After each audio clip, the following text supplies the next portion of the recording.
बहुत बहुत शुक्रिया कि आप आज इस संगोष्ठी में आपने शिरकत की। बहुत बहुत धन्यवाद। मैं कहती हूँ कि एक स्त्री पार करे पहाड़ तो ढल जाती है नदी में। इसमें कोई शक नहीं कि एक स्त्री जमे तो वज्र और पिघले तो पानी। या यूं कहे कि नदी ने बहना, फूलों से खिलना, सूरज ने उगना सीखा है नारी से।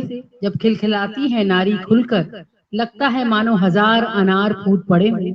यकायक पेड़ पर से जब हंसती हैं स्त्रियां, उस वक्त भूल जाती हैं चिड़ियाएं चहकना, शामें ढलना, बादल तक बरसना भूल जाते हैं। उस वक्त छा जाती है एक आत्मीय आनंद की हरियाली, क्योंकि जहाँ स्त्री है वहाँ गति है, संगीत है और रवानी है।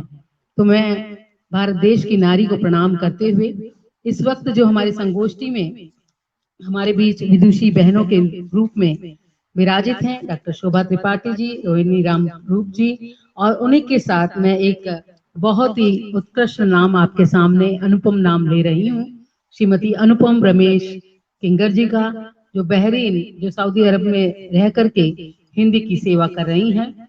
एक चेतनाशील, अनुपम, ओजस्वी वाणी और सृजन की साधिका श्रीमती अनुपम रमेश किंगर हैं, जो कि 27 सालों से बहरीन में हिंदी की अप्रतिम सेवा कर रही हैं। प्रेमचंद और अमृता प्रीतम, सुभद्रा कुमारी चौहान की रचनाओं से आप लगाव रखती हैं। श्रीमती किंगर बचपन से ही कविताएं, कहानी लिखने लगी थीं और दिल्ली में रहते हुए उन्हें हिंदी साहित्य का सम्मान भी मिला। अपनी साहित्य सेवा के लिए आप कई बार पुरस्कृत हुई हैं और एक प्रतिष्ठित कहानीकार के रूप में, कवित्री के रूप में आप जानी जाती हैं। बहरीन में आप खाबगा नाम का एक नाटक कंपनी का संचालन भी करती हैं और नाट्य प्रस्तुतियां आपके यूट्यूब पे और अन्य मंचों पर प्रदर्शित होती रहती हैं। रेतीली छाप, फिर खो गया शहर नामक 2 पुस्तकें आपकी प्रकाशनाधीन हैं, जो कि लॉकडाउन के दौर में आपने उनको संग्रहित किया है। बहुत बहुत बधाई देती हूँ मैं आपको, अग्रिम शुभकामनाएं अर्पित करती हूँ। आप अर्थशास्त्र और वाणिज्य की प्रोफेसर रही हैं। श्रीमती किंगर भारत और बहरीन के कई सामाजिक, सांस्कृतिक काव्य मंचों से जुड़ी हैं, धार्मिक मंचों से जुड़ी हैं, सामाजिक मंचों से जुड़ी हैं और बेहतरीन मंच संचालक हैं, बेहतरीन कवित्री हैं, कहानीकार हैं। मैं उनका बहुत बहुत स्वागत करती हूँ, ये कहते हुए कि हौसला जो अगर नहीं होता तो आपका ऊंचा ये सर नहीं होता। कौन पहचानता यूं जग में अगर सृजन का आपका हुनर नहीं होता। तो ऐसी हुनरमंद लेखिका, सृजन धर्मिता के लिए उनको नमन करते हुए आमंत्रित करती हूँ श्रीमती अनुपम रमेश जी किंगर को। बहुत बहुत धन्यवाद आपका डॉक्टर शकुंतला जी, इतने आत्मीय परिचय के लिए। सबसे पहले मंच पर विराजमान सभी प्रबुद्ध जनों को मेरा सादर नमन। ये मेरा परम सौभाग्य है कि मैं आप जैसे प्रबुद्ध जनों के सम्मुख अपने विचार रखूं। विचार रखने से पहले एक बात अपने बारे में बताती चलूं कि मैं कुछ हूं, उससे पहले मैं एक माँ हूं। और एक माँ जो होती है वो अपने बच्चों को प्रायः कहानियां सुनाया करती है, इसलिए मैं भी बहुत कहानियां सुनाती हूँ। तो आज आपको एक छोटी सी कहानी देना चाहूंगी। मेरी माँ, मेरी नानी, मेरी दादी, मेरी चाची, सबकी साड़ियां हिंदी में बात किया करती थीं। कभी कभी पिताजी से भी बतिया लेती थीं, उनकी धोती को भी कुछ एक छंद सुना दिया करती थीं। आजकल मेरी स्कर्ट और मेरे पति की पैंट सिर्फ अंग्रेजी में बात करते हैं, और जब वो अंग्रेजी में बात करते हैं तो हमारे बच्चों के कपड़े कुछ और छट जाते हैं, कुछ और घट जाते हैं। संस्कृति, संस्कार, त्योहार शायद वो भुला जाते हैं। ये मेरे विचार नहीं, ये मेरा दुख है, ये मेरी परेशानी है। और आज मैं एक माँ के रूप में आपसे अपने विचार अभिव्यक्त करना चाहूंगी। ये मेरा सौभाग्य रहा कि मुझे कई देशों की यात्रा करने का सुअवसर प्रदान हुआ। आप फ्रांस में चले जाएं और अर्धरात्रि के समय आप राह भटक जाएं तो भी वे आपको अंग्रेजी में राह नहीं बताते। ये मेरा अनुभव रहा है। आप चाइना में चले जाएं तो वहां पर होटल में जाते ही आपको होटल का कार्ड दे दिया जाता है कि आपको जब वापस आना है तो टैक्सी ड्राइवर को कार्ड दिखा दीजिएगा, वरना वो मैंडरिन के अलावा कोई और अन्य भाषा नहीं बोलेगा। ये उनके मन में उनकी भाषा के प्रति प्रेम है। हाँ, मैं जानती हूँ और मैं मानती हूँ कि गांधी जी ने सदैव कहा था कि हिंदी में बात कीजिए। मैं ये भी जानती हूँ और ये भी मानती हूँ कि शास्त्री जी ने भी उसको कुछ और आगे बढ़ाया जिस समय उन्होंने जंग जीती, भूख की अमेरिका से और सेना वाली पाकिस्तान से। जब उन्होंने जय जवान जय किसान का नारा लगाया तो उन्होंने कहीं ना कहीं हमें हमारी जड़ों से जोड़ने का प्रयत्न किया, लेकिन आज हम वो सब भूल गए हैं। हम प्राथमिकता मैं को देने लगे हैं, हम देश को प्राथमिकता नहीं देते हैं। मैं कहीं एक बहुत खूबसूरत छंद पढ़ा था, 4 लाइनें आपको सुनाना चाहूंगी। आजादी रोटी नहीं है, आजादी रोटी नहीं है मगर दोनों में कोई बैर नहीं। आजादी रोटी नहीं है मगर दोनों में कोई बैर नहीं, पर कहीं भूख बेताब हुई तो फिर आजादी की खैर नहीं, तो फिर आजादी की खैर नहीं। हम अपनी भूख में इतना पड़ गए हैं कि हम अपनी आजादी का मूल्य भूल चुके हैं। हम अंग्रेजी में इसलिए बात करते हैं, इसलिए पत्र लिखते हैं, पत्राचार करते हैं, इसीलिए व्यवहार करते हैं क्योंकि हमें लगता है कि उन्नत लोगों की भाषा अंग्रेजी है। जैसे कि हम बोलचाल की भाषा में प्राय कहते हैं कि अंग्रेज चले गए, अंग्रेजियत छोड़ गए। हम मानसिक तौर पर अभी तक गुलाम हैं और मुझे ऐसा लगता है कि एक माँ होने के नाते ये मेरा और मेरे देश की हर माँ का ये दायित्व है कि हम अपनी संतान को अपनी भाषा के प्रति सम्मान की दृष्टि से देखने की आदत डालें। यदि मैं स्वयं अंग्रेजी की पुस्तकें पढ़ती हुई पाई जाऊंगी तो किस हक से जाकर अपनी बेटी से कहूंगी कि जाओ बेटा सुभद्रा कुमारी चौहान पढ़ लो या मैथिली शरण गुप्त पढ़ लो। जब मैं स्वयं अंग्रेजी में वार्तालाप करूंगी, जब मैं स्वयं विदेशी संस्कृति के पीछे भागूंगी, तो मैं किस हक से अपनी संतान से कहूंगी कि बेटा तुम सुधर जाना, तुम ये गलती मत करना। मैं जानती हूं और ये मैं मानती हूं कि हमें सरकार से कुछ अपेक्षाएं हैं कि सरकारी तौर पर इन मूल्यों को एक स्वर दिया जाए, एक स्वीकृति दी जाए, हिंदी को राजभाषा एवं राष्ट्रभाषा का दर्जा दिया जाए। परंतु क्या हम वो दर्जा दे रहे हैं? मेरा ये दुख है। मेरा ये दुख है कि हम हिंदी को राष्ट्रभाषा बनाना चाहते हैं, मगर हम उसके लिए वकालत अंग्रेजी में करते हैं। मैं आपके साथ एक हास्यास्पद घटना जरूर साझा करना चाहूंगी। अभी गत सप्ताह हिंदी दिवस जब मनाया गया था, गत माह जब हिंदी दिवस मनाया गया था, तो मुझे कई लोगों के ऐसे संदेश आए थे, a very happy Hindi day to you, may our Hindi flourish always. जो माँ को माँ की भाषा में वंदन ना कर पाए वो कैसे माँ का सपूत कहाए? क्यों हमें आवश्यकता पड़ी हिंदी दिवस मनाने की? दिवस हम उसका मनाते हैं जिसे भूल जाने का खतरा होता है, इसलिए हम वृद्धों का दिवस मनाते हैं, हम प्रेम का दिवस मनाते हैं, पर हम हिंदी को क्यों भूल जाएं? हिंदी तो हमारी धमनियों में चलने वाली रक्त के प्रवाह की भांति है। हाँ मैं कवि हूँ, हाँ मैं भावुक हूँ और मैं भावुकता से ही बात करती हूँ, लेकिन मेरी भावनाएं मेरी माँ हिंदी के प्रति थी, हैं और सदैव रहेंगी। और इसलिए जहां मुझे एक बात का पूरा संपूर्ण विश्वास है कि न हारी थी न हारी है और ना ही कभी ये हारेगी, मेरी हिंदी सदा ज्योत की भांति उजागर करती रहेगी हर पथ को। वहां ये हमारा कर्तव्य और दायित्व भी है, ये मैं पूर्णतया मानती हूं कि हम इस हिंदी का पथ प्रशस्त करें। हिंदी हो तो हिंदी में हिंदी से बात करो ना। मैं जैसा कि अभी डॉक्टर शकुंतला जी ने कहा, मैं गत 28 वर्ष से बहरीन में रह रही हूँ। खाड़ी प्रदेश है और यहाँ पर भारतीय को भारतीय या इंडियन नहीं कहा जाता, हमें हिंदी कहकर संबोधित किया जाता है। हमसे कहा जाता है ए यू हिंदी, और हम कहते हैं कि हाँ।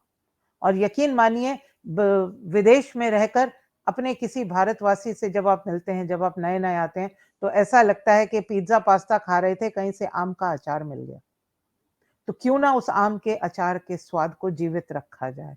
ये हमारा दायित्व है, एक साहित्यकार होने के नाते, एक माँ होने के नाते, एक पिता अभिभावक होने के नाते, ये हमारा दायित्व है, क्योंकि जब हम अपने बच्चों के, अपनी आने वाली पीढ़ी के हृदय में अपनी भाषा के प्रति सम्मान का भाव जगाएंगे, तो फिर ये संभव ही नहीं कि वो कभी राह भटक जाएं।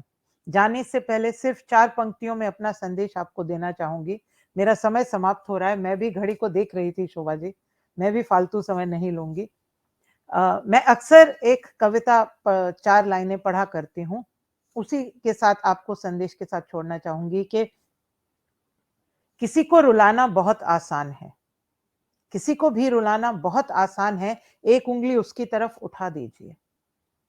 किसी को भी रुलाना बहुत आसान है, एक उंगली उसकी तरफ उठा दीजिए, और फिर यदि उसी को हंसाना हो तो उंगली अपनी ओर घुमा लीजिए। और यही हम सब लोग करते हैं, किसी को दुख देते हैं और किसी को सुख देने की चेष्टा करते हैं। परंतु मजा तो तब है मेरे दोस्त कि ये जो शब्दों की ताकत मिली है तुम्हें, इससे मेरे देश के ज़मीर को जगा दीजिए, मेरी हिंदी को फिर से हिंदी माँ बना दीजिए।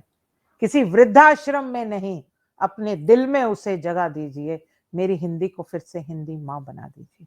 बहुत बहुत धन्यवाद एक बार पुनः आप सभी का मुझे सुनने के लिए और मुझे यहाँ निमंत्रण देने के लिए। आप सबका बहुत साधुवाद इस सार्थक कार्य के लिए। धन्यवाद शकुंतला जी। बहुत बहुत आभार डॉक्टर अनुपम रमेश किंगर जी। लेखनी वाणी को, भाषा को जतन से संवार रखा है। बन के सूरज परदेश में उजाला पसार रखा है।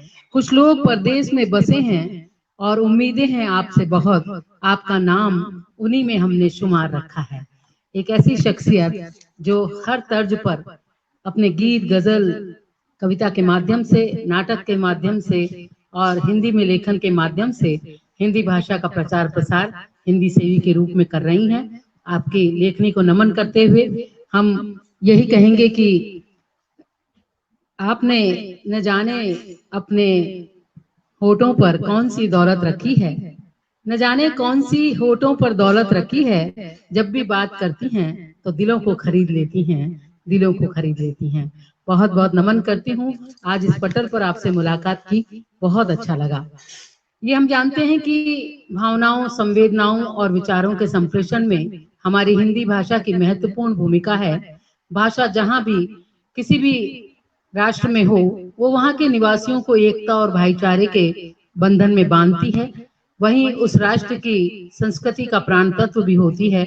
भाषा के बगैर हमारे हिंदी साहित्य की कल्पना भी नहीं की जा सकती। और गांधी जी को ये भली भांति मालूम था कि भाषा और साहित्य के बिना हमारी कला और संस्कृति और दर्शन की जो संस्कृति है वो भी अधूरी होगी। भाषा, धर्म, राजनीति, दर्शन, संस्कृति ये सब अलग अलग नहीं है।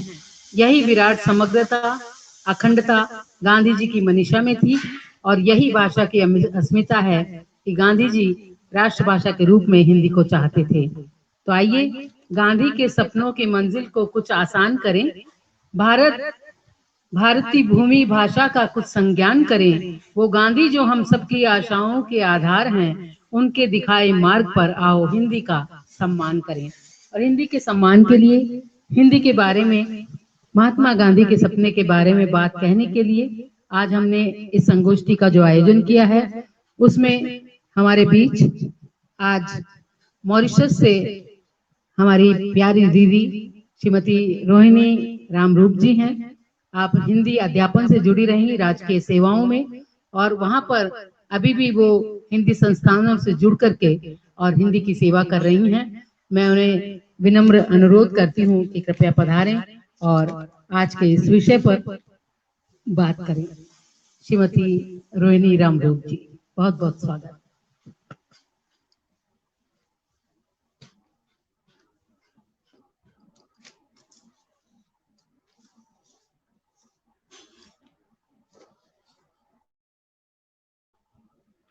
दीदी अनम्यूट कीजिएगा अपना माइक, अनम्यूट कीजिएगा। ये जो क्रॉस लग रहा है उसको हटा दीजिए। ये जो आपके नाम के आगे क्रॉस लग रहा है, हाँ बिल्कुल, स्वागत है। धन्यवाद जी, धन्यवाद। स्वागत है। आप सभी लोगों को मेरा सादर प्रणाम। मैं फिर एक बार बोलूंगी कि मैं मॉरिशस से बोल रही हूँ, लेकिन बेटी हूँ भारत माता की। कारण कि मेरे पूर्वज भारत से शर्तबंद मजदूरों के रूप में मॉरिशस आए और यहीं बस गए। और आज के इस कार्यक्रम में मुझे सम्मिलित करने के लिए डॉक्टर विपिन कुमार जी को और मेरी प्यारी बहना डॉक्टर शकुंतला सर्वप्रिया जी को बहुत बहुत धन्यवाद। स्वागत। आज का जो विषय है, गांधी जी राष्ट्रभाषा हिंदी अनुत्तरित प्रश्न। मैं थोड़ा इससे हटकर बात करूंगी क्योंकि गांधी थोड़ा जी सा तो फ्रेम में रहिएगा दीदी, सामने फेस रहे आपका, थोड़ा सा फ्रेम में रहिए। हाँ, जी जी सामने। जी। स्वागत। जैसे मैंने कहा, थोड़ा हटकर बात करूंगी मैं, क्योंकि गांधी जी ने भारत में हिंदी को राष्ट्र भाषा बनाना चाहा था। लेकिन मॉरिशस के लिए हिंदी के द्वारा जो कार्य गांधी जी ने किया वो बहुत ही सराहनीय है, बहुत ही काबिले तारीफ हम बोलेंगे हैं। ऐसा हुआ कि साल 1901 में गांधी जी दक्षिण अफ्रीका से भारत लौट रहे थे। उनका जहाज लगभग 2 सप्ताह के लिए मॉरिशस में रुका था। कहा जाता है कि गांधी जी की मॉरिशस यात्रा यहाँ के इतिहास में एक अमिट छाप छोड़ गई है। अपने ठहराव के दौरान गांधी जी भारतीय मजदूरों से मिले। अंग्रेजी शासनकाल था। भारतीय मजदूरों के साथ अमानवीय व्यवहार किया जाता था। न उन्हें शिक्षा का अधिकार था, न ही उनकी संस्कृति की सुरक्षा थी। उन दिनों स्कूलों में ईसाईकरण चल रहा था। ऐसी स्थिति देख गांधी जी को लगा कि भारतीय तत्व के बुरे दिन आ गए थे। भारतीय संस्कृति बचेगी तो किसी धर्म उपदेशक द्वारा ही बचेगी। वे भारत जाने पर इनके बारे में महात्मा गांधी जी भारत के संदर्भ में चाहते थे कि हिंदी वहाँ की राष्ट्रभाषा बनकर पूरे देश को जोड़ती तथा देश को प्रगति की ओर ले जाती। कह सकते हैं कि गांधी जी का यह विचार मॉरिशस के लिए बहुत सफल रहा। साल दीदी सामने 1910 की ओर आइए, आपका चेहरा बिल्कुल विलुप्त हो जाता है। अच्छा, बिल्कुल। दिख हाँ, रहा आराम है। से सामने आप। हाँ हाँ, हाँ। तो ऐसा हुआ साल 1910 तथा 1940 के बीच महात्मा गांधी जी मॉरिशस के अपने अनुयायी महानुभावों के संपर्क में रहे तथा उन्हें देश के सामाजिक, राजनीतिक, आर्थिक तथा सांस्कृतिक स्थिति के सुधार के लिए काम करने के लिए प्रेरित किया। उनको लगा कि इस कार्य के लिए हिंदी भाषा का प्रयोग ही हो ताकि जन समूह तक विचार पहुंचे, क्योंकि अधिकतर भारतवंशी थे। उस समय तक मॉरिशस में कई गांधीवादी जन्म ले चुके थे। उन्होंने गांधी जी की सलाह को भरपूर स्वागत किया। उन दिनों सरकार द्वारा पाठशालाओं में हिंदी भाषा की पढ़ाई नहीं होती थी। अपने रामायण पाठ तथा हनुमान चालीसा पढ़ने के लिए कहीं न कहीं बैठकाओं में हिंदी की पढ़ाई होती थी। हिंदी ज्ञान के महत्व को समझकर कुछ महानुभावों ने हिंदी शिक्षण को सरकारी प्राथमिक पाठशाला तक पहुंचाने के लिए बहुत संघर्ष किया। उन महान आत्माओं को हम श्रद्धांजलि अर्पित करना चाहेंगे जिन्होंने जी जान से हिंदी भाषा का प्रचार प्रसार कर देश को स्वतंत्रता दिलाने में समर्थ हुए। हिंदू संस्कृति को बचाने के लिए हिंदी भाषा में धर्मोपदेश दिया जाता था। यह कार्य असीमित रूप से चलता रहा। समय की परवाह न कर रात दिन सत्संग होता, लोगों को संस्कृति के बारे में बताया जाता तथा स्वतंत्र मॉरिशस का रूप दिखाया जाता। उस समय तो भारतवंशी को शिक्षा नहीं दी जाती थी, उन्हें हस्ताक्षर करना नहीं आता और यह शर्त भी थी कि जिनके पास छठी कक्षा का प्रमाण पत्र होगा वह चुनाव में मतदान दे सकेगा। यह तो हमारे भारतवंशियों के लिए एक गंभीर समस्या बन खड़ी हुई। हमारे देश प्रेमियों तथा स्वतंत्रता सेनानियों ने सरकार से मांग की कि भारतीय भाषाओं में हस्ताक्षर स्वीकार किए जाएं।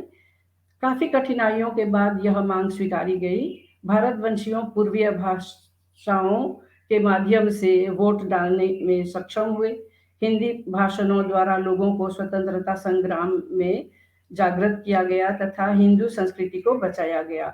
लंबे संघर्ष के बाद मॉरिशस साल 1968 में स्वतंत्र हुआ। पर्याप्त प्रगति की आज इस देश की बागडोर भारतीय आप्रवासियों के वंशज संभाल रहे हैं। निष्कर्ष के रूप में हम यह कह सकते हैं कि गांधी जी का हिंदी प्रेम मॉरिशस वासियों के लिए एक वरदान बना। आज जिस सुखी स्वतंत्र धरती का स्वर्ग कहलाने वाले मॉरिशस में हम जी रहे हैं वह गांधी जी की देन है। पूरे मॉरिशस के भारतवंशी के लिए गांधी जी आज भी आदर्श बने हुए हैं। उनके प्रति सब के सब आभारी हैं। मॉरिशस का कोई ऐसा गांव नहीं होगा जहां महात्मा गांधी के नाम से कोई गली या भवन न हो। सबसे बड़ी बात तो यह है कि मॉरिशस में महात्मा गांधी संस्थान है जहां पर विश्वविद्यालयीय स्तर की पढ़ाई होती है। हिंदी में PhD तक डिग्री कोर्स चलाया जाता है। आज हिंदी भाषा मॉरिशस की पूर्व प्राथमिक से लेकर विश्वविद्यालय तक पढ़ाई जाती है।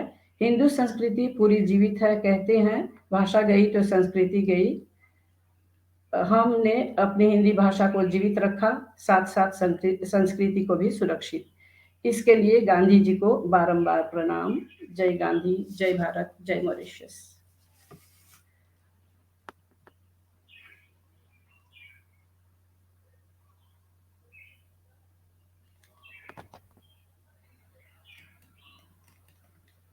शकुंतला दीदी आपका माइक म्यूट है। बहुत बहुत आभार श्रीमती रोहिणी रामरूप जी, जो मॉरिशस में अनेक हिंदी कार्यक्रमों में भाग भी लेती रहती हैं। राजकीय सेवाओं में आपने हिंदी अध्यापन का कार्य किया और उसी के साथ वहां पर मॉरिशस की हिंदी प्रचारणी सभा की भी आप एक सक्रिय सदस्य हैं। और विगत कार्यक्रम में जब आपसे मुलाकात हुई थी तो आपके व्यक्तित्व और कृतित्व के बारे में हमने जाना। आप राष्ट्रीय गौरव, अतीत गौरव, सामाजिक सांस्कृतिक चिंतन और उज्जवल सकारात्मक विचारों से जुड़ी हुई हैं और आपको इस संगोष्ठी में पा करके हमें धन्यता का अनुभव हो रहा है। मैं बहुत बहुत धन्यवाद अर्पित करती हूँ कि आपने संगोष्ठी में आकर के हमारा मान बढ़ाया है। देश बटा धरती बटी, बटे शहर और गांव, किंतु अब तक ना बटी मेरे अंगना की पीपल छांव। इन बातों को आपने व्यक्त किया। सपने गिरवी नहीं रखे हैं, उम्र भी रेहन पर नहीं, बांटे हैं परदेश में हिंदी शब्द, हिंदी का चलाया दांव, हिंदी का चलाया दांव। इसके लिए आपका बहुत बहुत अभिवादन, नमन करती हूँ। वास्तव में हम कहें तो हिंदी भाषा एक महत्वपूर्ण भाषा है जिसे अब तक राष्ट्रभाषा का दर्जा क्यों नहीं मिल पाया, ये एक बहुत आश्चर्य की बात है। कैसे निज सोए भाग को कोई सकता है जगह, जो निज भाषा अनुराग का अंकुर न उर्म उगा।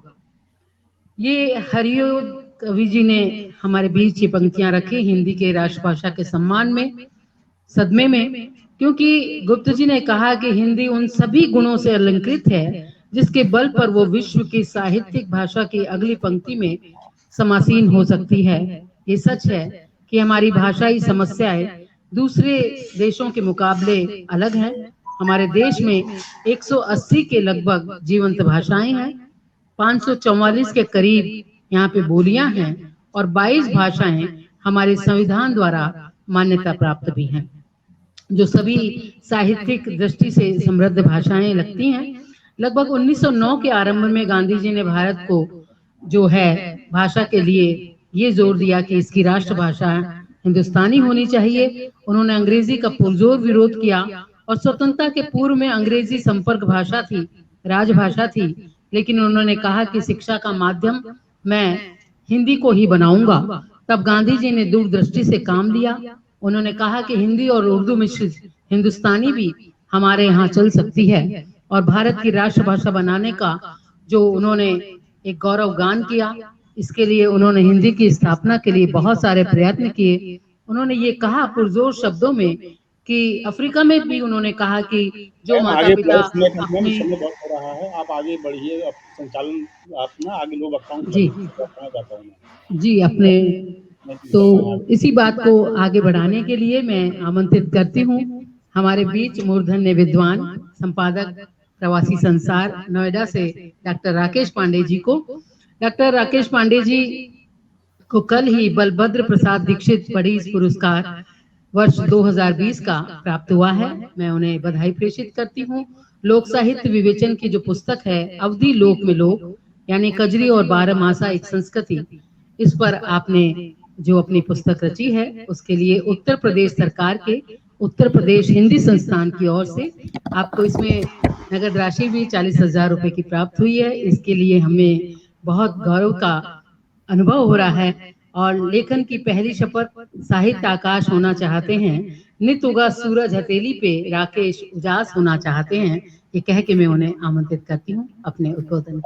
धन्यवाद आपका शकुंतला जी और भाई विपिन जी, जितने भी हमारे मित्र बैठे हैं मैं सभी को प्रणाम करता हूँ। मैं कुछ देर से जुड़ा और जितनी देर चूँकि मुझे आगे भी कार्यक्रम में जाना है, जो अभी बातें मेरे सामने हुई मॉरिशस की रोहिणी जी ने कहीं, या अभी एक हमारी जो बहरीन से बोल रही थी बहन, वो उनको सुना मैंने।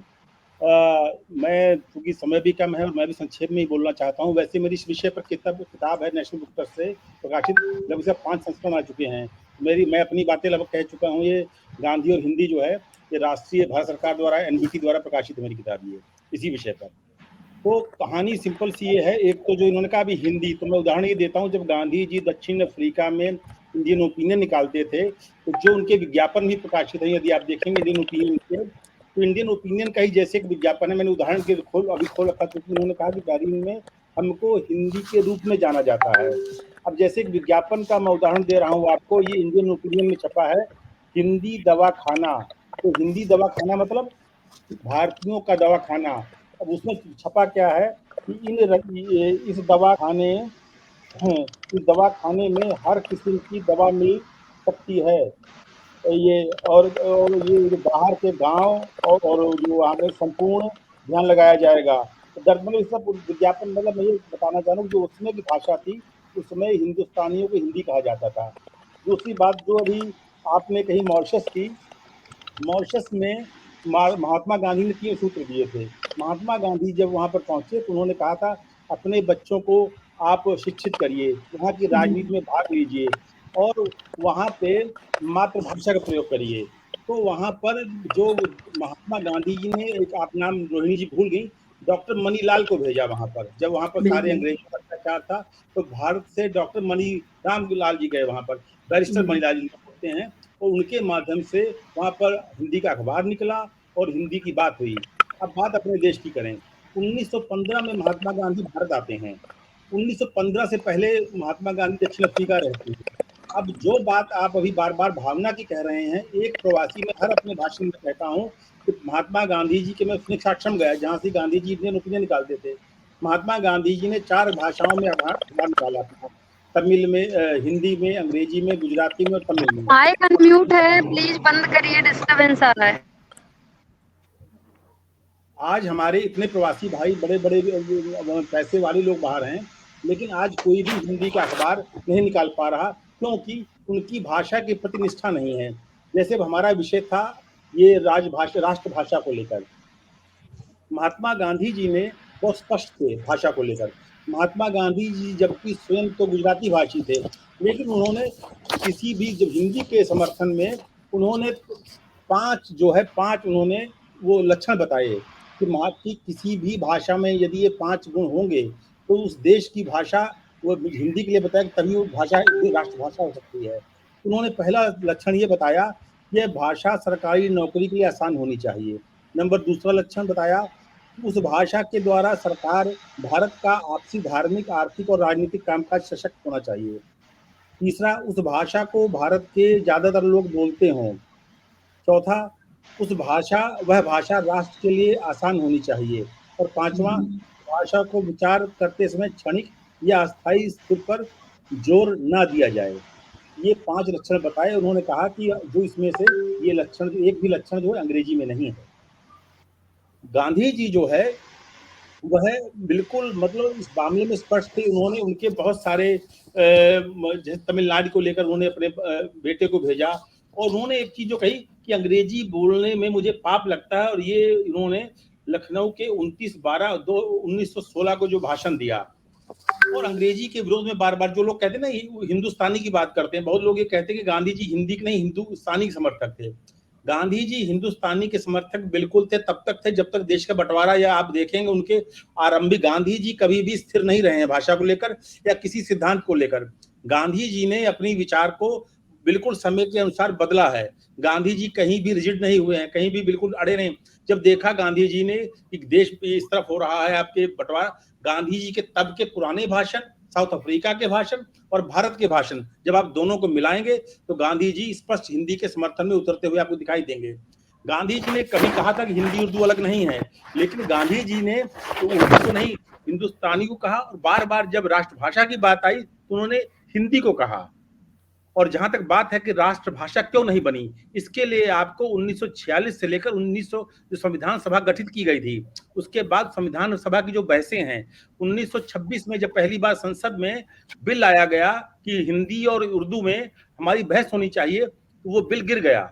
वो बिल का विरोध करने वाले कौन लोग थे? बिल का विरोध करने वाले हिंदू लोग थे। मुसलमानों ने उस बिल का समर्थन किया, क्योंकि हिंदू लोग ही अंग्रेजों के एजेंट थे उस समय पे। ये पूरा मेरी किताब वाणी से आ रही है, उसमें वो तो रिकॉर्डेड है। मतलब उसके बाद फिर बार बार जब बिल आया गया, सेठ गोविंद दास ने बहुत प्रयास किया, उसमें भी सेठ गोविंद दास ने प्रयास किया कि जो हिंदी और उर्दू, उसमें दोनों भाषाएं चल रही थी, कि ये संसद में आए। अंत में 12 सितंबर 1949 को जब बहस चालू होती है और 14 सितंबर 1949 को जब समाप्त होती है, वो पूरी बहस को जब आप पढ़ेंगे, क्योंकि समय बहुत कम है और लोग लगभग बोल चुके हैं और मुझे भी आगे जाना है, तो उन जो बहस है, उस सारी बहस को जब आप पढ़ेंगे तब आपको बहुत सारे कारण स्पष्ट होंगे कि 3 दिनों में जो बहस हुई कि संस्कृत को, पहले तो संस्कृत को बना दे। तमिलनाडु के लोग जो है वो संस्कृत के लिए सहमति दे रहे थे, जो क्रिश्चियन लोग थे वो अंग्रेजी के लिए कह रहे थे, बहुत सारे मुसलमान जो सदस्य थे संविधान सभा के वो उर्दू के लिए कह रहे थे। लेकिन जब 3 दिन की बहस होती है, उस बहस के बाद जो निष्कर्ष निकलता है, तो वो राष्ट्र जो हिंदी है वह राष्ट्रभाषा से राजभाषा बन जाती है। लेकिन मैं ये बात जरूर कहना चाहूंगा, यदि गांधी जी जीवित होते, क्योंकि गांधी जी चले गए 48 में और ये संविधान सभा का फैसला हुआ 1949 में, मैं इस बात पे विश्वास रखता हूं कि यदि गांधी जी जीवित होते तो भारत की राष्ट्रभाषा हिंदी ही बनती, क्योंकि उन तमाम संविधान सभा की बहसों को कोई वीटो करने वाला नेता नहीं बचा था। वहां पे कोई ये नहीं कहने वाला बचा था कि नहीं तो जो राजनीतिक बहसें हुई, उसके बाद हिंदी जो है राष्ट्रभाषा से राजभाषा बन गई। तो मुझे लगता है कि मैं अपनी बात कह चुका हूं और समय बहुत हो रहा है। बहुत बहुत धन्यवाद। बहुत बहुत धन्यवाद डॉक्टर राकेश पांडे जी। दिल्ली से आप हमसे मुखातिब थे, तो आपके नूर में कुछ नूर था, हम नूर तक गए और आपके शब्दों के साथ में हम कुछ दूर तक गए। एक दौर में, इस दौर में अभी हिंदी कहाँ राष्ट्रभाषा बनी है, क्या गांधी के साथ गांधी के दस्तूर भी गए? इस बात को आपने बहुत पुख्तगी के साथ उठाया, बहुत बहुत आभार व्यक्त करती हूँ। आगे भी हम आपको कार्यक्रम में देखना चाहेंगे, सुनना चाहेंगे। तो आइए, वक्त हो चला है, मैं आमंत्रित करती हूँ आज के मुख्य अतिथि महोदय, धीर, गंभीर, प्रभावशाली हिंदी की विरासत को लिए हमेशा अपनी ज्ञान, गरिमा, वैचारिक कौशल और साहित्यिक सेवा के साथ साहित्य आकाश में यशस्वी सृजनकार के रूप में जाने जाते रहे डॉक्टर संदीप अवस्थी जी को, जिन्हें आज यहाँ पे हमने मुख्य अतिथि के रूप में आमंत्रित किया है। आप एक श्रेष्ठ आलोचक कवि हैं, कथाकार हैं, भारतीय विद्या अध्ययन केंद्र राजस्थान के अध्यक्ष हैं और अंतर्राष्ट्रीय वेब शोध जर्नल नव अन्वेषण के आप मुख्य संपादक भी हैं।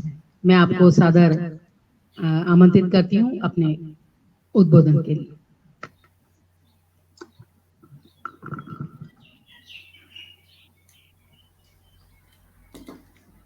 परिषद और उसके महासचिव विपिन कुमार जी को बधाई देता हूँ। इस महत्वपूर्ण संगोष्ठी में आपने इतने महत्वपूर्ण विषय को उठाया। मित्रों, हर संगोष्ठी में चाहे 10 या 11 वक्ता हो, लेकिन काम का वक्तव्य 1 या 2 ही होते हैं, बाकी सब तू चल में आया किस्म के होते हैं। हम उस पर नहीं जाएंगे। मैं कहना चाहूंगा कि जिस देश में 2/3 से अधिक आबादी ग्रामीण है, लगभग 70 से 75% जनसंख्या हमारी ग्रामीण है, तो वो तो अंग्रेजी बोलती नहीं होगी। जिस देश में हर धर्म ग्रंथ, गीता जी ले लीजिए, रामायण ले लीजिए, रामचरितमानस ले लीजिए और कुरान शरीफ भी ले लीजिए, जिस देश में हर धर्म ग्रंथ, हर मंदिर हिंदी का हो, हिंदी का जाप होता हो, पाठ होता हो, उस देश में हिंदी की स्थिति बहुत सुदृढ़ है, बहुत मजबूत है। बीच में हुआ ये कि जो अस्थिर सरकारें आई या जो कोलिशन सरकारें आई, उन्होंने जानबूझ करके विश्व के कुछ धनी मानी लोगों, देशों के इशारे पर हिंदी को हिंदी का अवमूल्यन किया। मुझे याद आता है अटल बिहारी वाजपेयी की सरकार जब तीसरी बार वो 5 साल पूरे कर रही थी, उस वक्त हिंदी जो है विश्व पटल पे, ये बात 2010-11 की है, मैंडारिन के बाद नंबर 2 पर पहुंच गई थी, अंग्रेजी तीसरे स्थान पर। ये एक चौंकाने वाली घटना थी। भारत उभर के सामने आ रहा था, पूरी विश्व बिरादरी में इसकी हलचल हुई, और जैसी सरकार मनमोहन सिंह जी की आती है, हिंदी उसके तुरंत बाद नीचे गिरते गिरते गिरते 7वें या 9वें नंबर पर पहुंचा। क्या खेल खेला? खेल ये खेला कि संविधान की जो 8वीं अनुसूची है, इसमें मान्यता प्राप्त राजभाषाएं अब 25 हो गई हैं, पहले 22 थी, अब 25 हो गई है। उसमें आधार पर मैथिली, ब्रिज या अन्य बोलियों को, भाषाओं को हिंदी से अलग कर दिया।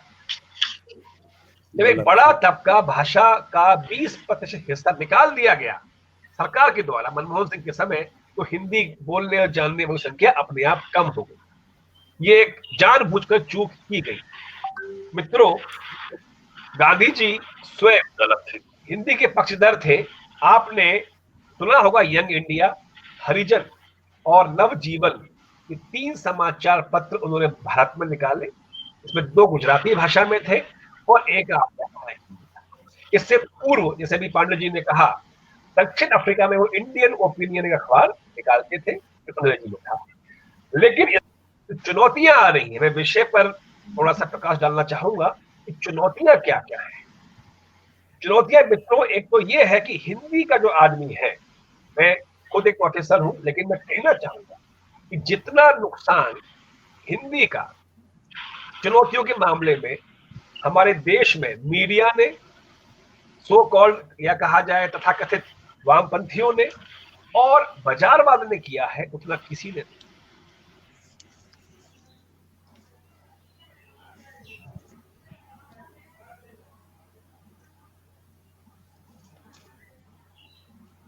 सर म्यूट हो गए हैं आप। माइक म्यूट हो गया सर। संदीप सर।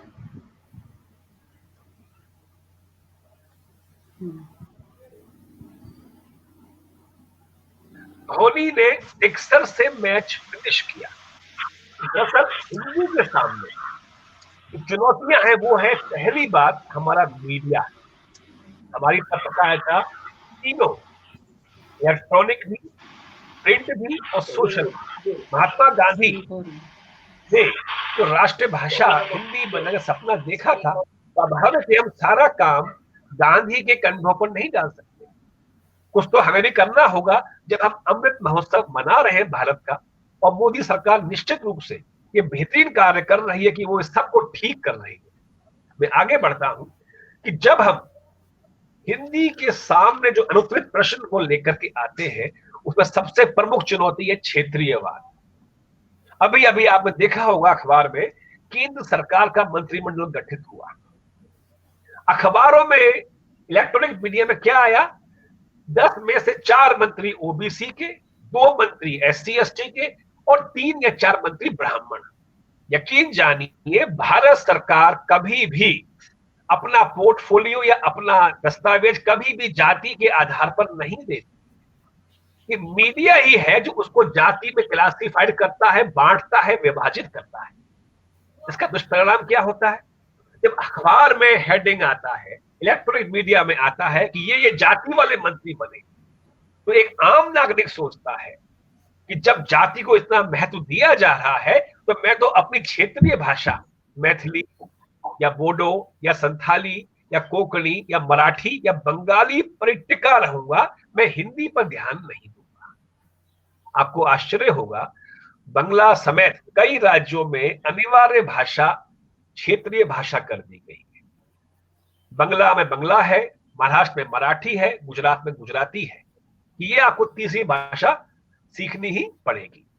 इस आधार पे हिंदी के सामने एक प्रश्न चिन्ह खड़ा होता है कि हम मीडिया हाउसेस को कब नियंत्रित करेंगे, कब उनकी शिक्षा दीक्षा करेंगे। मैं अंतिम 5 मिनट में मैं कहना चाहूंगा, इसके अलावा दूसरा बिंदु आता है जो हिंदी के सामने प्रश्न चिन्ह लगाता है, वो है आपका बाजारवाद। दरअसल हिंदी को सबसे अधिक खतरा जिस चीज से है तो वो है बाजारवाद से। महात्मा गांधी के समय वो बाजारवाद विदेशों में तो आ गया था, पर अभी वर्तमान में सन 90 के दशक के बाद जब आर्थिक उदारीकरण बढ़ा, बाजारवाद हमारे घर घर पहुंच गया। अभी किसी वक्ता ने कहा कि गांधी जी जीवित रहते तो ये होता वो होता। मेरा दावा है कि जब हम अतीत की बात करते हैं, जब हम नॉस्टैल्जिया में चले जाते हैं, तो हम सामने बैठी अपनी जिम्मेदारी से, अपने कर्तव्य से बचना चाहते हैं। हमें सोचना यह होगा कि बाजारवाद से मुकाबला कैसे करें। ऐसा शत्रु जो भाषा को इंग्लिश बना रहा है, जो होर्डिंग्स विज्ञापन का माध्यम अंग्रेजी हिंदी मिलाकर कर रहा है, और उसका साथ दे रहा है हमारा मीडिया। मैं अंत में जोड़ना चाहूंगा कि पत्रकारिता, महात्मा गांधी हो, गोपाल कृष्ण गोखले हो, तिलक हो, माधवराव सप्रे हो, भाई प्रसाद द्विवेदी हो, जितने भी ये हमारे फ्रीडम फाइटर रहे हैं, स्वतंत्रता सेनानी रहे हैं, ये सब पत्रकार थे, संपादक थे। आज का मीडिया, मेरा ये मुख्य विषय भी है, आज का मीडिया अपनी जिम्मेदारी भूल चुका है। वो कुछ भी कैसा भी लिख देता है, और जिस देश की 90% आबादी सुबह उठकर अखबार देखती है, चाहे वो हिंदी का हो या क्षेत्रीय भाषाओं का हो, तो उसमें अगर मीडिया सुबह सुबह अशुद्ध वाक्य प्रयोग कर रहा है, हिंदी को गड़बड़ करके तोड़ मरोड़ के पेश कर रहा है, गलत संदेश जाता है। अंत में मैं फिर दोहराना चाहूंगा कि यदि हमें हिंदी के सामने चुनौती को सामने लाना है, मैं आलोचना करूंगा हमारे उन मित्रों की जो हिंदी की किताबें, पुस्तकें कम से कम पढ़ते हैं। दिखते ही नहीं है कि हम पुस्तकें पढ़ें। मुझे लिखते पढ़ते बोलते 25 साल हो गए। मैं बताना चाहूंगा कि हिंदी की पत्रिकाएं नियमित रूप से, ये आपको अक्षरा मध्य प्रदेश की, समकालीन अभिव्यक्ति दिल्ली की, समकालीन भारतीय साहित्य केंद्रीय साहित्य अकादमी का, मधुमती राजस्थान साहित्य अकादमी की, सम्मेलन पत्रिका हिंदी साहित्य सम्मेलन प्रयागराज से, और भाषा केंद्रीय हिंदी निदेशालय की पत्रिका भाषा। ये हिंदी के उत्थान में मेरे मित्रों आपका बहुत बड़ा योगदान होगा यदि आप इन पत्रिकाओं को अपने घर में तो मंगाएं, अपने महाविद्यालय में मंगाएं, अपने दफ्तरों में मंगाएं, लेकिन अपने आसपास के दायरों में यदि आप हिंदी से अपने साथियों को, अपने बच्चों को, अपने पड़ोसियों को जोड़ते हैं, यकीन जानिए हिंदी पे बहुत बड़ा उपकार होगा। और प्रत्यक्षम किम प्रमाणम, हम हवा में या कैसे भी बातें कितनी ही करते हैं, लेकिन हकीकत यह है सरकार अपना काम बखूबी कर रही है।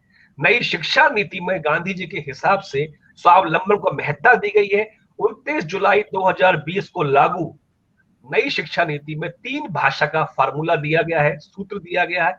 एक हिंदी भाषा अनिवार्य, दूसरी आपकी क्षेत्रीय भाषा, और तृतीय भाषा में, थर्ड लैंग्वेज में संस्कृत, अंग्रेजी, फ्रेंच, स्पेनिश, जो भी एक सीखना चाहे।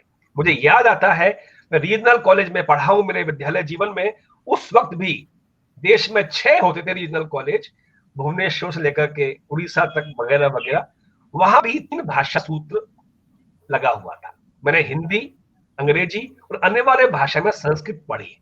तो आइंदा से हम चाहेंगे कि भारत सरकार की इस नई शिक्षा नीति को हम सभी विद्वान साथी अपने आसपास के दायरे में स्थान दें और जोड़ें। और मैं एक बार फिर शुभकामनाएं देता हूं कि महात्मा गांधी और लाल बहादुर शास्त्री जी के जन्मदिन के अवसर पर, और अभी हमारे प्रिय सांसद मित्र बोल के हटे हैं अरुण जी, जिनका जन्मदिन है, कि हम सभी यकीनन हिंदी की मशाल को, हिंदी की ज्योति को और आगे बढ़ाएं और ज्यादा पल्लवित करेंगे। आप सभी को शुभकामनाएं, बहुत बहुत धन्यवाद।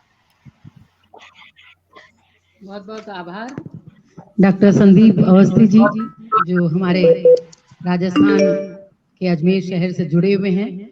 बहुत ही सुंदर आपने विचार रखे, मीडिया की फिक्र की, बाजारवाद की फिक्र की, और जो हिंदी के पाठक कम होते जा रहे हैं, विद्यार्थी वर्ग में हिंदी के प्रति आकर्षण कम होता जा रहा है, उसका भी आपने जिक्र किया। और ये चिंता जब बढ़ती जाएगी सब ओर से सामूहिक रूप से, तभी हमारी राष्ट्रभाषा हिंदी की जो राह वो आसान होती जाएगी, क्योंकि हम उसके लिए प्रयत्नशील होंगे। तो आज हम शकुंतला जी, प्रयत्नशील मैं हैं। बीच में थोड़ा सा क्षमा करिएगा, मैं चूंकि चूंकि ये प्रोग्राम रिकॉर्ड हो रहा है और आदरणीय संदीप जी ने, मुझे लगता है कि तथ्यात्मक रूप से, चूंकि कल बच्चे देखेंगे हिंदुस्तान, मैंने देखा हेडलाइन न्यूज चल रहा है, तो मैं थोड़ा सा क्षमा के साथ करेक्ट करना चाहूंगा, अभी भी 22 ही भाषाएं हैं, 25 नहीं है। दूसरा, 1993 में 3 भाषाएं जोड़ी गई आडवाणी जी के समय में, ना कि मनमोहन, चूंकि मेरा इस पे भी काम है, मैं 8वीं सूची भी मेरी दोबारा किताब आ रही है, तो ये भी टेक्निकली कल कोई बच्चा देखे सुने इस कार्यक्रम को, अभी भी साहित्य अकादमी की भाषाएं अभी 24-25 हैं, 8वीं सूची में अभी भी 22 भाषाएं हैं। तो मैंने कहा मैं करेक्ट कर दूं, क्योंकि कोई बच्चा देखेगा इस कार्यक्रम को तो उसको गलत सूचना न जाए। बहुत सही, बहुत सही, बहुत धन्यवाद, आभार आपका। मैथिली तो संथाली जी, 93 में मैथिली डोगरी जी, चार भाषाएं जो आ गया था, संसद में अटका हुआ पड़ा हुआ अभी भी। सर वो तो 38 भाषाएं हैं, जो 38 है वो तो 38 भाषाएं हैं, 38 भाषाएं अटकी हुई हैं, भाषा 22 ही है, 4 भाषा राजनाथ सिंह से मिलकर पूरा इस पर डिस्कस किया है। अर्जुन मेघवाल जी गए थे राजस्थानी के लिए, भोजपुरी के लिए जो लोग गए थे, हमारे बहुत मित्र अवधि के लिए गए थे, तो गृह मंत्रालय में हम गए जब, तो हमको सचिव ने 38 भाषाओं की सूची बताई कि 38 भाषाएं अभी लाइन में लगी हुई हैं, जो कि 8वीं सूची की मांग कर रही हैं। 22 के अतिरिक्त 38 भाषाएं हैं, वो में हो है, मगही है, अंगिका है, वो सब भाषाओं ने अपना अपना दे रखा है उसमें, तो मुझे पता है वो अभी तक वर्तमान 22 हैं। जी जी जी, बहुत बहुत धन्यवाद। बिल्कुल सही है, राकेश जी से मैं सहमत हूँ, इसका जिक्र मैं अपने वक्तव्य में करूंगा। जी, बहुत बहुत धन्यवाद। तो अब मैं आमंत्रित करती हूँ हमारे अध्यक्षीय उद्बोधन के लिए डॉक्टर अर्जुन चौहान साहब, जो कोल्हापुर शिवाजी विश्वविद्यालय के विभागाध्यक्ष रहे हैं और सरस्वती के वरद पुत्र, अक्षर साधक, मौलिक चिंतन से ओतप्रोत अंतर्राष्ट्रीय व्यक्तित्व के रूप में एक विख्यात हिंदी सेवी, युग चेतना के विरले सृजनधर्मी ऊर्जावान ऐसे अतिथि को आज अध्यक्ष रूप में पाकर के हम धन्यता अनुभव कर रहे हैं। और अनेक विदेशी कार्यक्रमों में आप हिंदी के प्रचार प्रसार के लिए बुलाए जाते रहे हैं। कई संगोष्ठियों में आपने सदारत की है, अध्यक्षता की है, कई संगोष्ठियों में आपने अपनी वाणी का वरदान दिया है, अनेक महत्वपूर्ण पुरस्कारों से आप सघन रूप से विभूषित रहे हैं। ऐसे विरले व्यक्तित्व को मैं आज अध्यक्षीय उद्बोधन के लिए आमंत्रित करके बहुत ही धन्यता का अनुभव कर रही हूँ। डॉक्टर अर्जुन चौहान साहब। बहुत बहुत धन्यवाद। मेरी आवाज आप तक पहुंच पा रही है? बहुत अच्छी, बहुत अच्छी। जी जी जी, बुलंद आवाज है, आ रही है। इस विश्व हिंदी परिषद की ओर से आयोजित इस अंतर्राष्ट्रीय आभासी संगोष्ठी के लिए इस मंच पर मौजूद विश्व हिंदी परिषद के महासचिव डॉक्टर विपिन कुमार जी और प्रमुख अतिथि के रूप में जिन्होंने मंतव्य व्यक्त किया, ऊर्जावान व्यक्तित्व के धनी संदीप अवस्थी जी, और बहुत सारे विद्वानों का जिक्र करने से मैं समय को बचा लूं कि स्वागत धमाकेदार हुआ और प्रमुख अतिथि के वक्तव्य में कुछ प्रश्न ऐसे हैं कि जिन पर पहल होनी है, गंभीर बहस होनी है, तो इसलिए मैं इस आयोजन की सार्थकता पहले ही प्रस्तुत करूं कि आज से 2 साल पहले बहुत भव्य मंच पर विश्व हिंदी परिषद ने आयोजन किया था और डॉक्टर शकुंतला जी ही उसके सुंदर संचालन के लिए मंच पर विराजमान थी। और 2 साल पहले हमें नवाजा गया था आदरणीय विपिन कुमार जी के हाथों सम्मान भी किया था। और मैं समझता हूं कि आज का आयोजन उस 2 साल के बाद जो है उस कमी की पूर्ति कर रहा है। कोरोना के काल में, महासंकट के, महामारी के काल में मैं समझता हूं कि इस तरह का आयोजन बड़ा मायने रखता है। आज 2 महात्माओं को जो है हम याद करते हैं। अपने वक्तव्य पर आने से पहले महात्मा गांधी जी एवं लाल बहादुर शास्त्री जैसे महामानव द्वय को मैं प्रणाम करता हूं। और आज के विषय की प्रासंगिकता पर मैं आता हूं कि सबसे अच्छी बात कि गांधी और हिंदी, और इसमें एक और बात थी, खादी। गांधी और हिंदी ने आजादी के आंदोलन में जो भूमिका निभाई थी वो अपनी जगह पर जरूर है।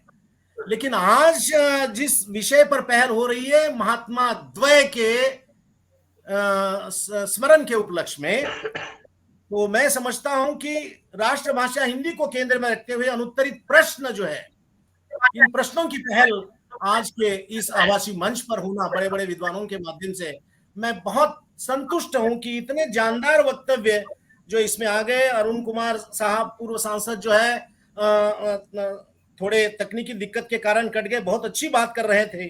रोहिणी जी ने जो बात आरंभ की, मैं समझता हूं कि बहुत हिंदी के प्रति उनका एक लगाव, और मॉरिशस से जो उन्होंने अपनी बात की कि मैं बेटी हूं भारत की और मॉरिशस में जो है अभी नागरिक के रूप में रह रहे हैं, तो ये हिंदी के प्रति और भारत के प्रति उनका मैं अनुराग महसूस करता हूं। मुझे रामपाल यादव साहब ने जो बात की कि बीबीसी के साक्षात्कार में जो गांधी जी की बात थी, वो बहुत मार्के की बात उन्होंने कही थी। और हिंदी में संस्तुति वो करते हैं, अनुमोदन करते हैं, हस्ताक्षर तक करते हैं। एक बहुत आदर्श की मिसाल मैं इनको मानता हूं। शोभा त्रिपाठी जी ने जो है ये बात, ये दर्द भी प्रस्तुत किया कि मॉम और डैड की सभ्यता और संस्कृति इस देश में उभरती जा रही है, और ऐसे में हमें कुछ अनुत्तरित प्रश्नों की पहल करनी है। तो ये एक से एक वक्ताओं ने, और आगे की कड़ी में अनुपम जो है किंगर जी जो बहरीन से और भारत से भी जुड़ी हुई है, कि सबसे पहले इन्होंने जो बात कही कि मैं कवयित्री बाद में हूं, पहले मां हूं, मैं दाद देता हूं इनके वक्तव्य की, कि इस तरह के वसूल के वक्ता जो है आज इस मंच पर प्रस्तुत है। और इन्होंने बहुत अपनी पीड़ा भी प्रस्तुत की कि हर मां अगर संतान के प्रति भाषा के संस्कार दे, मैं इसमें एक और कड़ी जोड़ना चाहूंगा, हर मां अगर गांधी जी के और शास्त्री जी के चरित्र के संदर्भ में केंद्र में रखते हुए, हर मां अगर अपने बच्चे को जो है नैतिकता के संदेश दे, मूल्य और मानक के संस्कार अगर दे, तो कोई बलात्कारित प्रश्न और समस्या जो है अदालत में जाने की नौबत इस देश में नहीं आएगी। बहुत बड़ी जिम्मेदारी मां की है।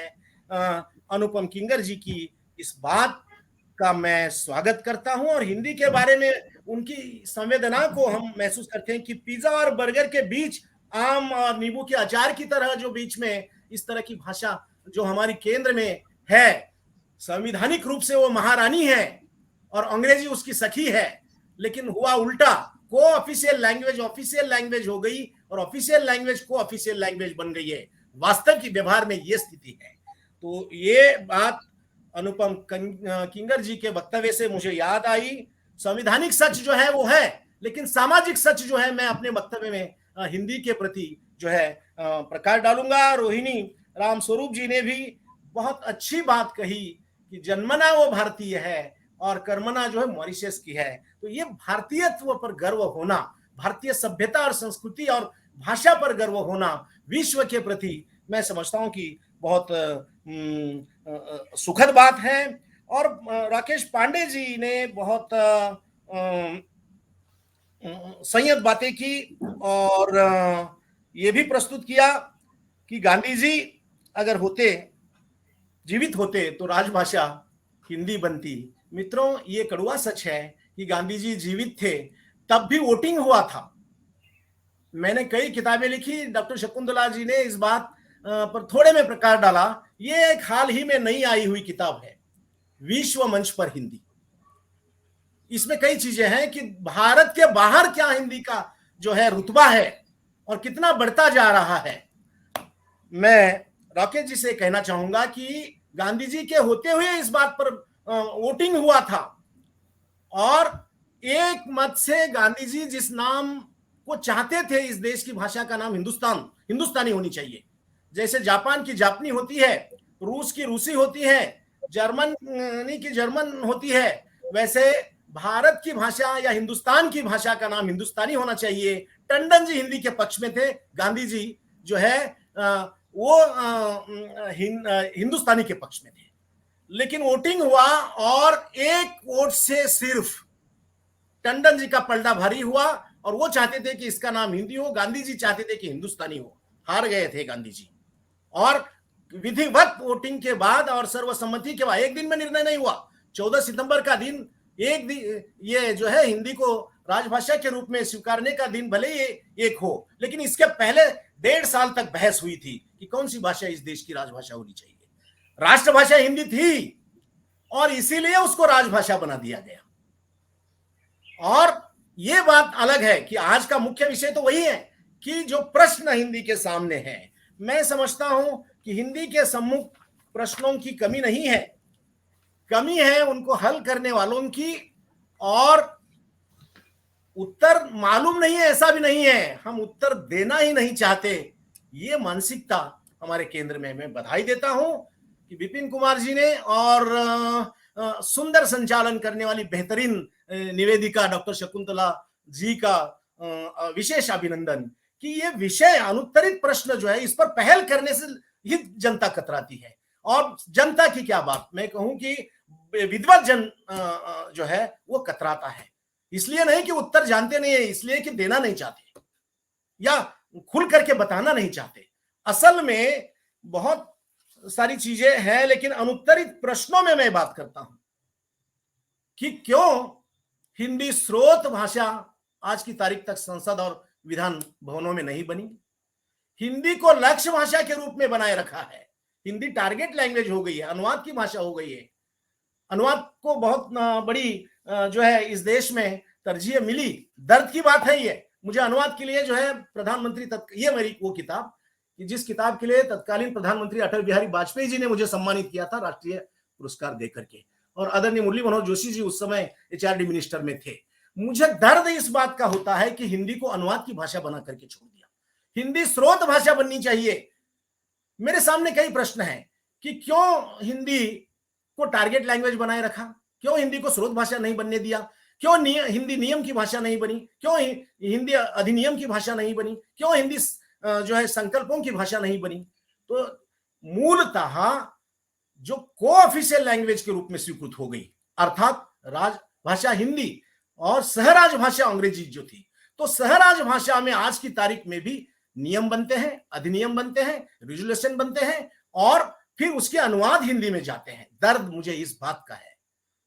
चुनाव के प्रचार के दौरान प्रश्न मेरा यह है कि क्यों हिंदी का उपयोग किया करते हैं लोग, लेकिन वही चुनाव जीतने के बाद जब विधानमंडल में या संसद में जाते हैं तो इस बात की पहल वो भूल जाते हैं कि इस देश के प्रति वफादार रहने के लिए विदेशी भाषा में कसम खाते हैं।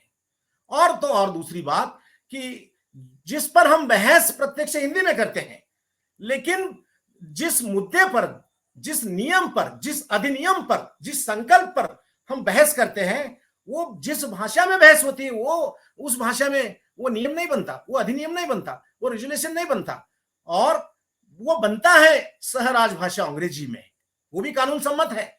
ये बात अलग है कि उसको मोहलत जो है 1965 तक दी गई थी, लेकिन 65 तक आते आते जैसे दक्षिण में विशेष हिंदी का विरोध हुआ, अप्रिय प्रसंग खड़े हुए, तब जाकर के धारा 343 खंड 3 के अनुसार संसद को जो अधिकार दिया गया था उसने उस अधिकार का प्रयोग किया और खुली छूट दे दी अंग्रेजी को।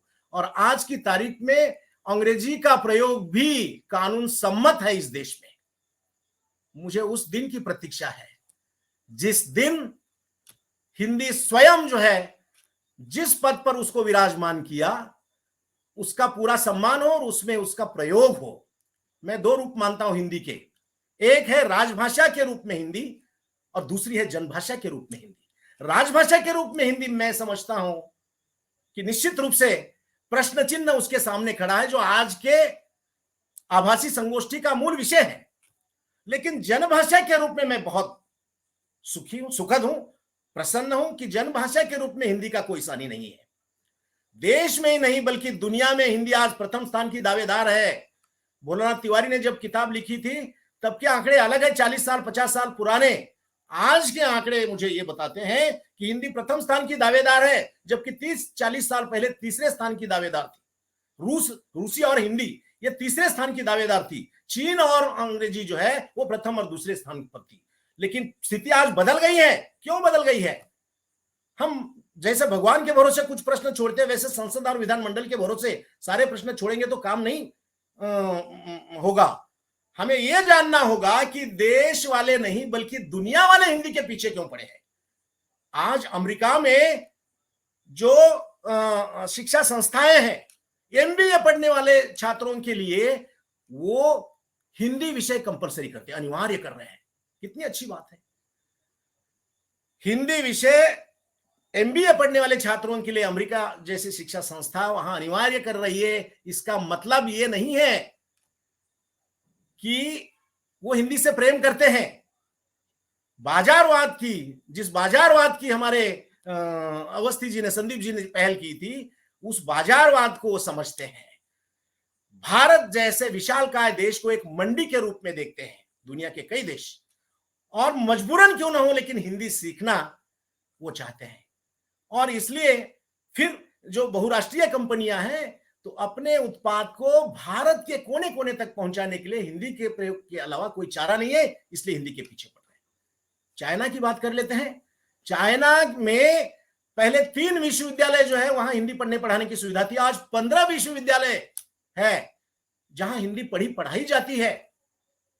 मैं बहुत खुश हूं कि दुनिया में हिंदी की स्थिति बहुत बेहतर होती जा रही है। मुझे लगता है उल्टा होगा कि कहीं बाद में कि अपने बेटे की इज्जत बाहर ज्यादा है, इसलिए परिवार वालों को बाद में कहीं होश आ सकता है कि अपने बेटे की इज्जत अपने परिवार में भी होनी चाहिए।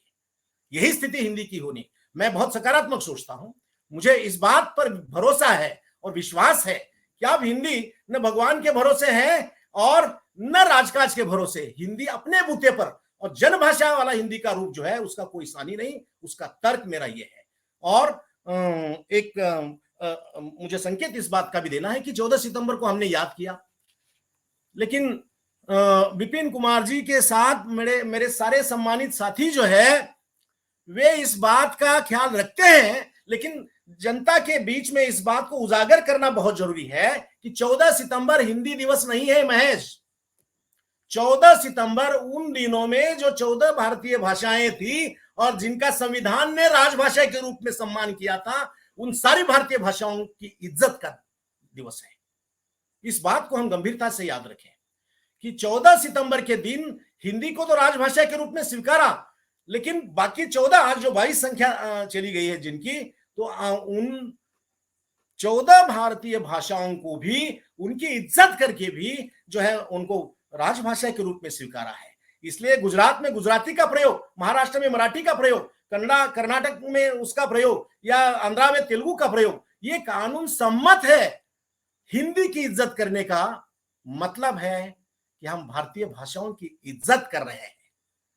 ये तथ्य हमें याद रखना होगा। और जो सीमित या संकीर्णता जो बढ़ती जा रही है कि हिंदी कभी एक आरोप था कि अंग्रेजी तो फैलती गई लेकिन हिंदी भी फैलती जा रही। भारतीय भाषाओं में जो अन्य समृद्ध साहित्य वाली जो भाषा है उनका कभी आरोप यह है कि हिंदी भारतीय भाषाओं पर हावी होती जा रही। नहीं हावी होती जा रही। हिंदी ये चाहती है कि भारतीय भाषाएं उसके साथ हो, और वो है।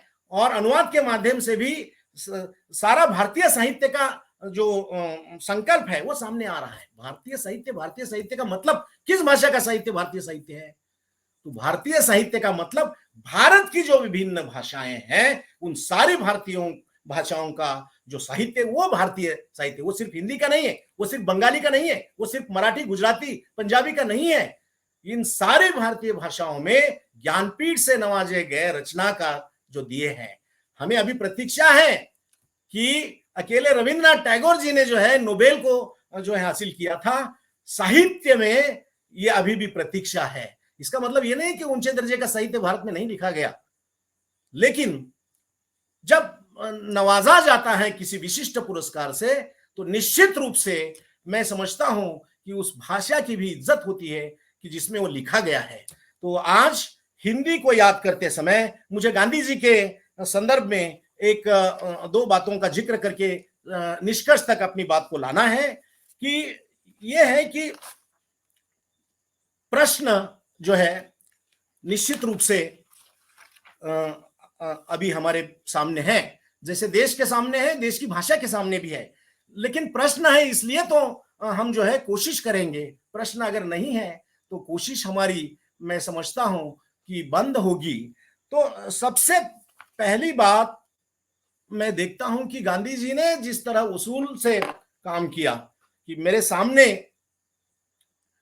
दक्षिण भारत हिंदी प्रचार सभा जिसकी स्थापना गांधी जी ने की थी और जो चेन्नई में है, तो ये जानबूझ करके दक्षिण भारत हिंदी प्रचार सभा की स्थापना गांधी जी ने की थी। आज से 100 करीब 3 साल पहले, यानी 1918 में इस परिषद की स्थापना हुई। और बाद में हुआ ये कि गांधी जी ने प्रयास पूर्वक इसके केंद्र बनाए और दक्षिण भारत में हिंदी का विरोध कम हो न हो, विरोध बिल्कुल, इसके पीछे की धारणा थी। अपने बेटे को भेजा, सारा इतिहास आप जानते हैं, लेकिन मुझे तथ्य रेखांकित करना है कि देश को अस्मिता की बात है, और चाहे अपने राष्ट्रध्वज के प्रति अस्मिता हो, अपने राष्ट्रगीत के प्रति अस्मिता हो, या राष्ट्रभाषा या राजभाषा के प्रति अस्मिता हो।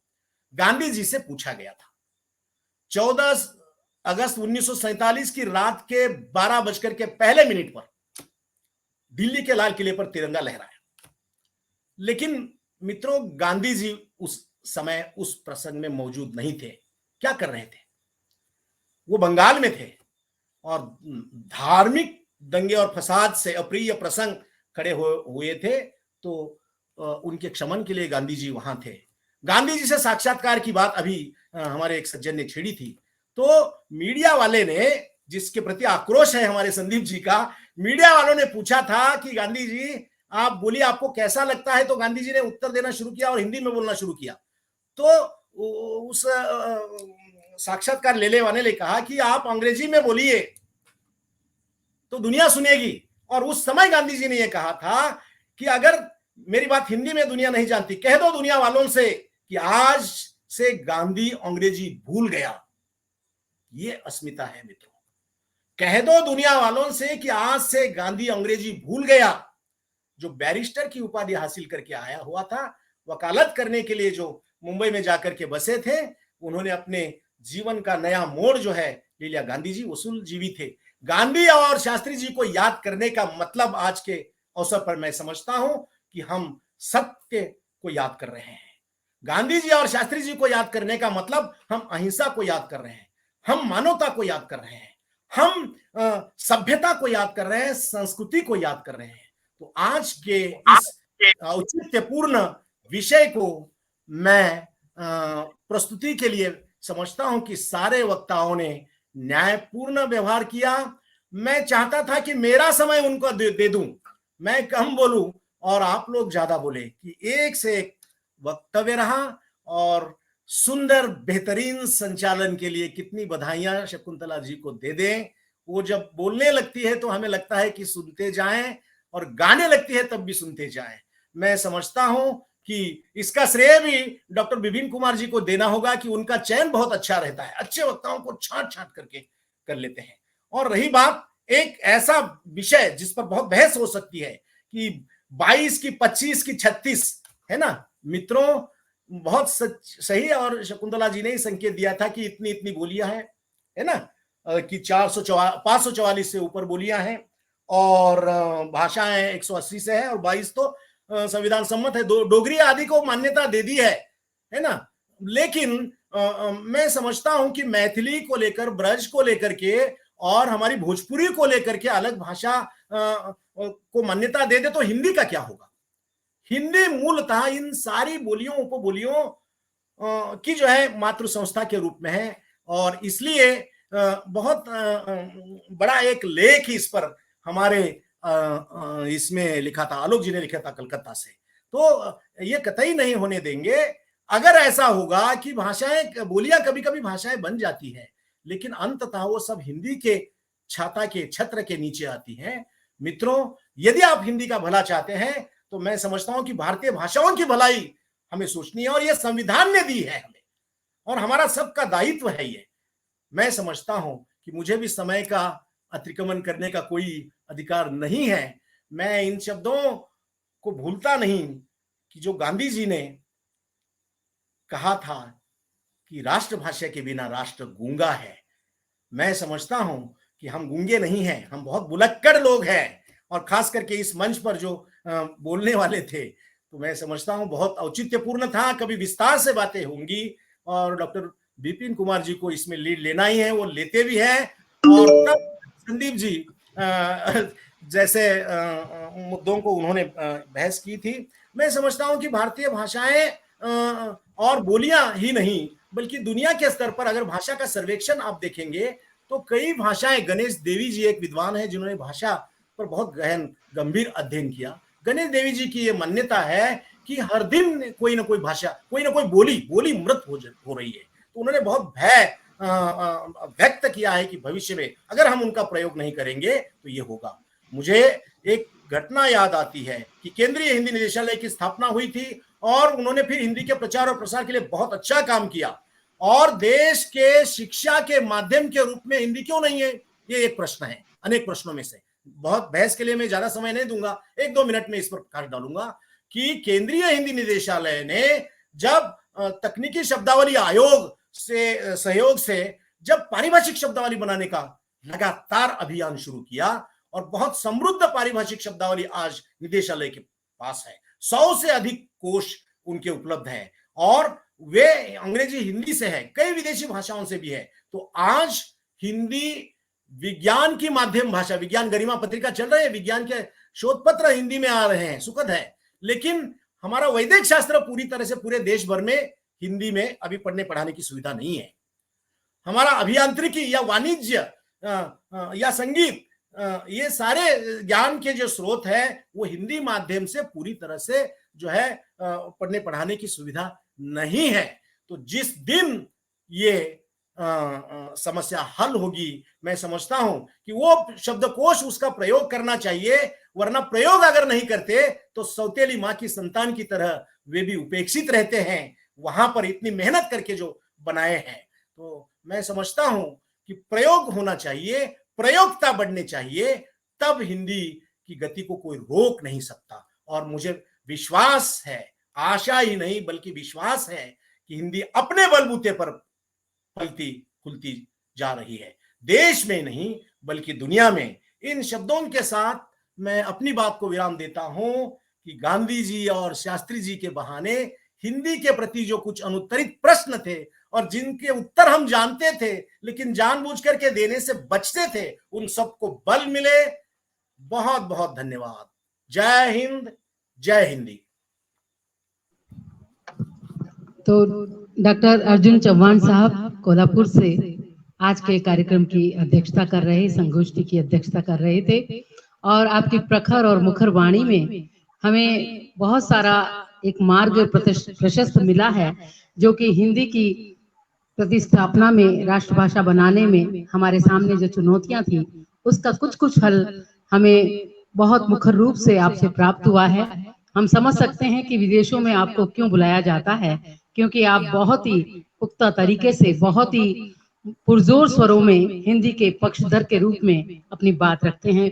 मैं नमन करती हूँ आपको आज इस पटल पर अपनी इस सुंदर वाणी के लिए, क्योंकि आपकी ये भाषा, आपकी ये शैली बहुत सारी आस को जगाती है। हमारी हथेलियों में प्रार्थना की भाषा है, और आशा पूरी हो यही अभिलाषा है। बहुत बहुत आभार व्यक्त करती हूँ डॉक्टर अर्जुन चौहान साहब।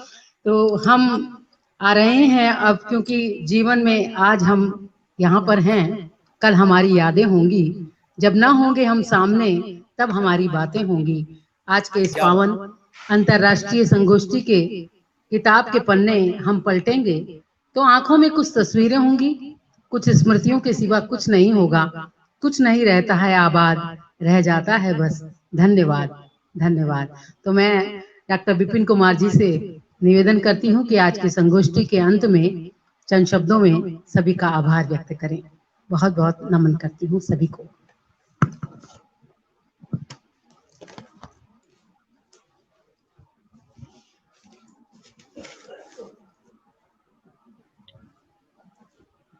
आज का यह सम्मेलन काफी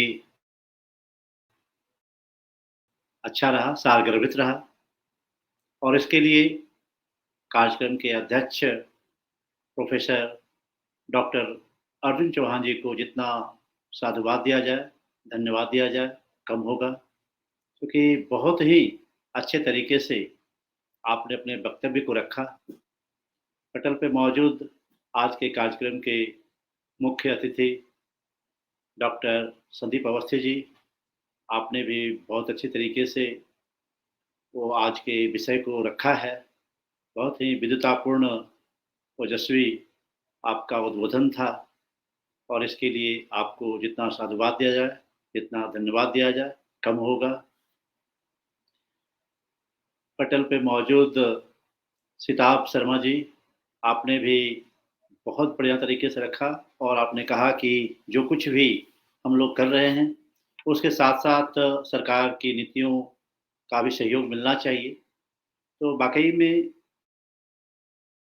मैं बता दूं, वर्तमान सरकार इस भाषा को लेकर के काफ़ी सजग है, संवेदनशील है और जब से सरकार बनी माननीय मोदी जी के नेतृत्व में, तो हिंदी को काफ़ी बढ़ावा दिया जा रहा है, काफ़ी ताकत दिया जा रहा है। ये काफ़ी काबिल तारीफ़ है। डॉक्टर राजपाल यादव जी, जो हिंदी अधिकारी रहे कोल इंडिया में, आपने भी बहुत बढ़िया तरीके से अपने वक्तव्य को रखा और इस विषय पे आपने काफ़ी गंभीरतापूर्वक अपने उद्बोधन में जो आपने बातें रखी हैं, उसके लिए आपको जितना साधुवाद दिया जाए, धन्यवाद दिया जाए, कम होगा। लखनऊ से हमारे बीच डॉक्टर शोभा त्रिपाठी जी जुड़ी, आपका बहुत अच्छा रहा उद्बोधन और मैं समझता हूँ कि आज का ये संगोष्ठी कुल मायने में बहुत बढ़िया रहा, क्योंकि सभी वक्ताओं ने अपने उद्बोधन के जरिए काफ़ी कुछ जो बातें रखी वो समाज के लिए, देश के लिए काफ़ी उपयोगी रहेगा। हमारे मुख्य वक्ता के रूप में मौजूद डॉक्टर राकेश पांडे जी, जिन्होंने ये किताब लिखी है गांधी जी पे, आज मैंने उनको आमंत्रित किया था और उन्होंने काफ़ी अच्छे तरीके से अपने उद्बोधन में अपनी बातों को रखने का काम किया है। मॉरिशस से डॉक्टर रामरूप रोहिणी जी जुड़ी और रामरूप रोहिणी जी विशेष रूप से धन्यवाद के पात्र हैं, क्योंकि आप जब भी इस तरह के कार्यक्रम होते हैं, जब भी इस तरह के सम्मेलन होते हैं, आप ज़रूर अपने उपस्थिति दर्ज कराती हैं, तो इसके लिए आपको बहुत बहुत साधुवाद, धन्यवाद। अभी बहरीन से किंगर जी जुड़ी थी, अभी पटल पे नहीं हैं, उनका भी साधुवाद, धन्यवाद। जहानाबाद से सांसद रहे डॉक्टर अरुण कुमार जी को भी बहुत बहुत साधुवाद देना चाहूँगा, धन्यवाद देना चाहूँगा, क्योंकि कहीं रास्ते में थे, कहीं जा रहे थे, लेकिन विश्व हिंदी परिषद के साथ एक जुड़ाव है, आत्मीयता है, इसके चलते उन्होंने अपनी उपस्थिति दर्ज कराई और जैसा कि अभी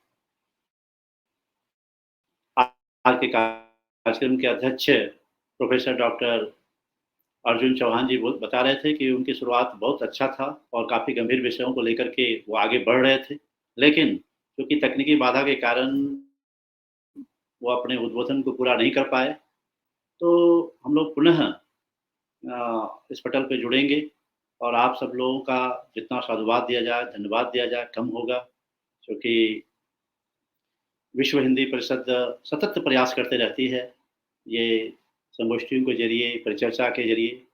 तो आप सब लोगों की जो उपस्थिति होती है, इससे एक बहुत बड़ा ताकत मिलता है, क्योंकि आप लोग ही विश्व हिंदी परिषद की ताकत है और विश्व हिंदी परिषद भाषा को लेकर के जैसा कि हमने शुरुआत में कहा कि अब राष्ट्रभाषा नहीं, अब वैश्विक भाषा बनाना है, क्योंकि वो ताकत है। अभी अध्यक्ष महोदय भी यही बात बोल रहे थे कि एक जन भाषा के रूप में एक इसकी काफ़ी स्वीकार्यता है। तो निश्चित रूप से आपने अपने उद्बोधन में बहुत बड़ी बात कही है और हम समझते हैं कि वो वैश्विक भाषा बहुत जल्द बनेगी। आप सब लोगों का एक हार्दिक सहयोग चाहिए। आप सब लोग अपने चूँकि शकुंतला जी अभी राष्ट्रीय कार्यकारिणी बना रही हैं, तो हम सब लोग चाहते हैं कि आप जैसे विद्वत-जनों का एक हार्दिक सहयोग चाहिए। आप लोग जुड़े हुए हैं, विश्व हिंदी परिषद परिवार के सदस्य हैं और मैं चाहता हूँ कि आपकी सक्रियता, है ना? सक्रिय भागीदारी हो और मजबूती से और पूरी ताकत से काम करने की इच्छा है। क्योंकि डॉक्टर संदीप अवस्थी जी ने जो पहल किया था विश्व हिंदी परिषद के सम्मेलन के दौरान, वह खुद आए और कई लोगों को उन्होंने प्रतिभागी बनाया था और तब से मैं बराबर देखता हूँ कि आप काफ़ी सक्रिय रहते हैं। कई आयोजनों के ज़रिए आपकी काफ़ी मतलब भूमिका रहती है, काफ़ी योगदान रहता है। तो बहुत अच्छा लगेगा जब आप सब लोग हृदय से विश्व हिंदी परिषद के साथ जुड़ेंगे, इसकी गतिविधियों में आप बढ़-चढ़ के हिस्सा लेंगे। तो आप लोगों का बहुत-बहुत साधुवाद है, आभार है। बहुत-बहुत धन्यवाद। नमस्कार। नमस्कार, सभी का धन्यवाद, बहुत बहुत धन्यवाद कि मेरा एक तुच्छ आमंत्रण आपने स्वीकार किया और आज की संगोष्ठी को बहुत बहुत सफल बनाया और आगे भी आपसे इसी तरह के सहयोग की अपेक्षा है। मैं बहुत बहुत नमन करती हूँ आपकी लेखनी को, वाणी को। धन्यवाद।